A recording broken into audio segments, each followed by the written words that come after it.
ඔයාලට බනහද්දින් හිතෙන සිතිවිලි ටික හැමදාම තියාගන්න පුළුවන් නම් කවදාවත් ඔයාලගේ අතින් පන්සිල් කැඩෙයිද? මේක එළියට ගිය ගමන්ම නැති වෙනවනේ. මේ බනහද්දින් හිතට හිතෙන හැඟීමත් එක්ක ඒක හැමදාම තියෙනවා නම් ඔක්කොම බ්‍රහ්මචාරීත්ව වෙලා ඉඳී. සමහරට බනහද්දින් හිතෙන ඔක්කොම දමලා ගහලා මහාන වෙන්න ඕන කියලා. එහෙම තියෙනවා නම් මේ වෙහෙර විහාර හාමුදුරුවන්ගෙන් පිරෙයි. නමුත් එළියට යනකොට නැති වෙනවා. ඒ නිසා මුළු ලංකාවම ස්වාමීන් වහන්සේලාගෙන් පිරෙන මුළු ලංකාවම සිල්වත් වෙන සිතිවිලි හටගන්නේ ධර්මශාලාවෙන්. එතකොට සංසාරයෙන් එන පුණ්‍ය ශක්තිය නැති නිසා මෙතනින් උපදින කුසලේ එළියට ගෙනියන්න බෑ. එනිසා ධර්මශාලාවක් කරවීම කියන්නේ පුණ්‍ය සිතිවිලි, කුසල් සිතිවිලි, යහපත් සිතිවිලි හැමදාම හදවතේ රඳවා ගන්න පින්බලයක් ඒක. හැමදාම හදවතේ රඳවා ගන්න පින්බලයක්. බණශාලාවක ධර්මය අහන එක මිනිසුන්ට සුන්දර හීනයක් දකිනවා වගේ.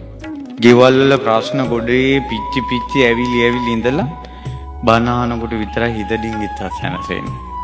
මෙතනින් නැගිට ගමක් බාට දෙක නැති වෙන තැනේ ඉඳලාම ඔළුව අවුල් වෙලාම තමයි යන්නේ.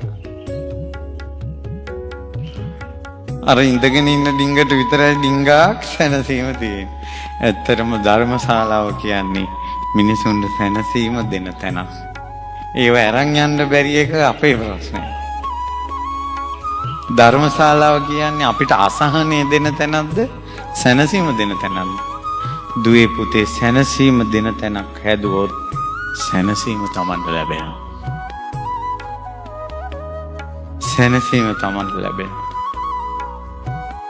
මේ ධර්මශාලාවේ කටයුතු වලට සම්බන්ධ වෙච්ච අය ඒ පුණ්‍යානුමෝදනාවෙන් සතුටු වෙන්න වෙසක් පොය වෙනකොට මේ විහිරේ කටයුතු අවසන් කරගන්න වෙනවා. ඒ නිසා පුළුවන් විදිහට ඔයාලා ඔක්කොම කොටස්කාරයන් බවට පත් වෙන්න ශ්‍රද්ධා රූපවාහිනියෙන් ලක්විරු ගුවන්විදුලියෙන් අන්තර්ජාලයෙන් මේ ධර්මය අහන අය ගාල්ල මැලෑගොඩ මහමෙවුනා භාවනා සපුට කතා කරලා මේ ශාලාවේ ටයිල් අල්ලන්න තියෙනවා, වටේ බැම්ම බඳින්න තියෙනවා, මුරගල් කොරවක්ගල් ධර්මශාලාවට ප්‍රවේශ වෙන පියගැට පෙළවල් හදන්න තියෙනවා. ඊළඟට පුන්කලස් හිටවල මේ ධම්සභා මණ්ඩපය අලංකාර කරගන්න තියෙනවා.